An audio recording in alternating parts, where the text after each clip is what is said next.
यह सवाल उस सीख के सामने वाजिब लगता है जिसमें बताया जाता है कि महिला पुरुष बराबर होते हैं। इसके अलावा अगर बाकी मामलों में महिलाओं की मांग होती है कि उनके साथ बराबरी का व्यवहार किया जाना चाहिए, तो फिर सिर्फ महिला होने की वजह से सम्मान पाने की उनकी मांग कैसे सही ठहराई जा सकती है।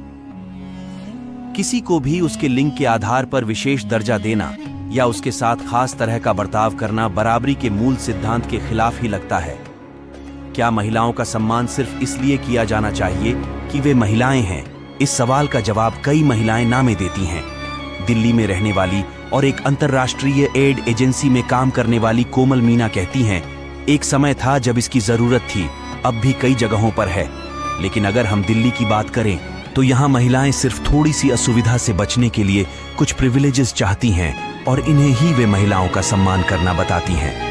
उनका ऐसा करना औरतों की बराबरी की लड़ाई को कमजोर कर देता है।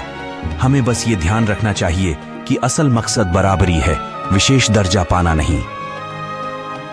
NIT जमशेदपुर से मास्टर्स कर रही मनु वागले भी ऐसा ही कुछ मानती हैं।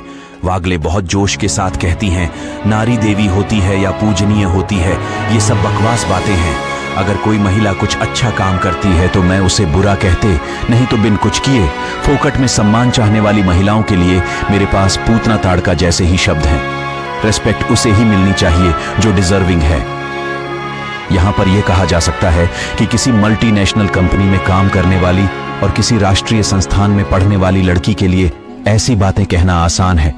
उनके सामने रोजमर्रा के उतने और वैसे संघर्ष नहीं होते हैं, या एक तरह का बढ़ावा और बराबरी मिलने के बाद ही वे वहां पर पहुंची हैं। लेकिन इस तरह के लोग ही ऐसा सोचते हैं, ऐसा भी नहीं है। भोपाल की वंदना सागर, जो एक समाज सेवी और सिंगल मदर हैं, बताती हैं, महिलाएं हों या पुरुष, दोनों को ही सम्मान देने की और कई बार समझे जाने की जरूरत होती है।